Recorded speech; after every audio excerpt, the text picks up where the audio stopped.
Good morning, everyone. I hope you all are doing good at your places. So, today in English class, we are going to start chapter 5 of English literature, Today and Tomorrow, and it's a poem.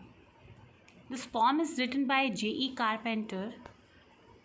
J.E. Carpenter has written a very few poems, but mostly all the poems have a common theme, that is the importance of the present time.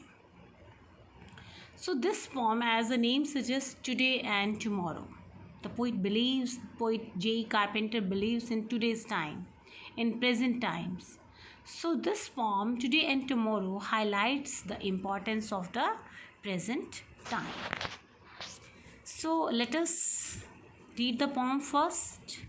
And you have to do this pre-reading task at your places, and you will send the homework at my WhatsApp number. So let us read the poem aloud first.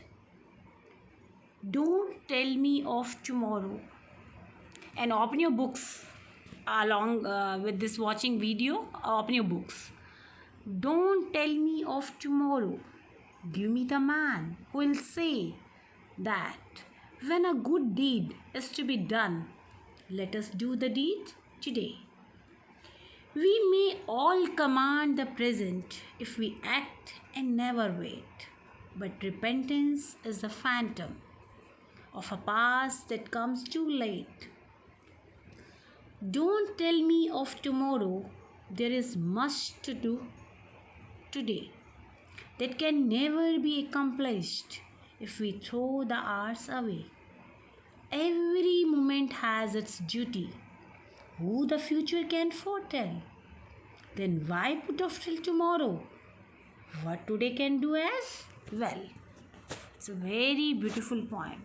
Now let us do line-wise explanation. First stanza. I am repeating the stanza again first, then I'll explain it. The poet says the first stanza of the poem goes like this: Don't tell me of tomorrow. The poet does not want to hear about doing action tomorrow. J. Carpenter does not want to hear. He doesn't like to do the action tomorrow. He likes to do the action now. He likes to do the action in the present time. So the poet says to his readers, don't tell me of tomorrow. And give me the man who will say. Give me the man who will say. The poet wants from his readers that tell him about that man who is very particular, who is very ideal, who is very punctual, who works on time. The poet wants to hear about that man. And the poet appreciates a person who is ready to act in the present. So the poet says that give me the man who will say.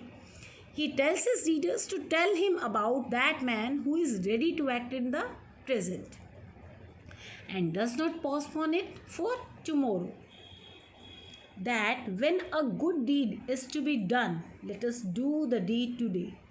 The poet emphasizes that. The poet says that if a good job means work, task, is to be done, if you have to do any good job, if you have to do any good karma, do it immediately and do not postpone it.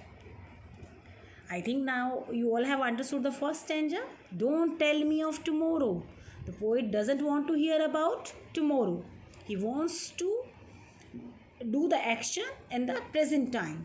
He wants to hear about a man who is ideal, who is punctual, and he wants to do a good deed, a good job, a good task immediately and do not postpone it. Now second stanza. We may all command the present. Command means control. If we act and never wait. The poet says that in these lines, the poet says that we all can control our present time. And how? He also tells the way, he also tells the method. He says that if we do our action on time, if we take our action on time, we can control our present time. He says that, the poet tells that the present time can be controlled by taking action on time. But repentance is the phantom. Phantom means ghost. And repentance means remorse, means pashtawa. But the poet says that repentance is the phantom, means the ghost of the repentance. यानी कि पछतावे का भूत of a past that comes too late. It will follow you, it will chase you, which you have the mistakes which you have done in the past. The phantom of that repentance will chase you. So the poet says that do your action on time, otherwise you will have to repent for it. When you will waste your time, you will have to repent for it. Now the stanza 3. Don't tell me of tomorrow. The poet doesn't want to hear anything of tomorrow. He doesn't want to postpone any work for tomorrow. There is much to do today. The poet says that in the present time, there are so many works, there are so many jobs, there are so many responsibilities to be done that can never be accomplished. And these duties, these works, these jobs of the present will not be accomplished if we throw the hours away. Throw means waste. If we waste our precious time, hours means time, we will not be able to complete our jobs and work. But if we do not waste the precious time, how many works we are assigned, how many jobs we are assigned, but we will be able to complete all the works if we are punctual, if we appreciate the present time, if we believe in the present time, if we do not absorb ourselves in the past, if we do not think about the future and we live in the present time, we will be able to complete our all works. We will not feel overburdened even. Don't live in the past, he says.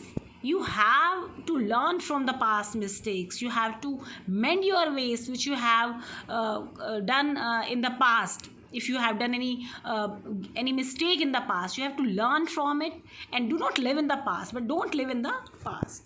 So the poet emphasizes on the present time. And the fourth stanza and the last stanza, every moment has its duty. The poet says that every moment, God has given such a precious life, so enjoy every moment, utilize every moment, don't waste it. The poet says that every moment has its duty. Who the future can foretell? Foretell means predict. No one can predict your future, no one can predict anything of the future. So whatever duties and responsibilities you are assigned, you are given, you should do in the present. No one can predict the future, so nothing should be postponed for tomorrow. So then why put off till tomorrow? Why we should postpone our work for tomorrow? If we can complete our work in the present time, then why to postpone? What today can do as well. When we can do these duties, we can complete this work in the present, then why to postpone for tomorrow? So it was all about the poem. I think you have learned a very important lesson from this poem, and the theme of the poem will be every minute is precious. The theme of the poem is every minute is precious, and we should not put off our work which we can do in the present. I hope you all have enjoyed this poem as well as you all have understood this poem very well. So today homework is read the poem, write down the new words, as well as what you have to do. You have to write some quotes on the importance of time as well as importance of present time. So I hope you will do your work on time and you will send me the work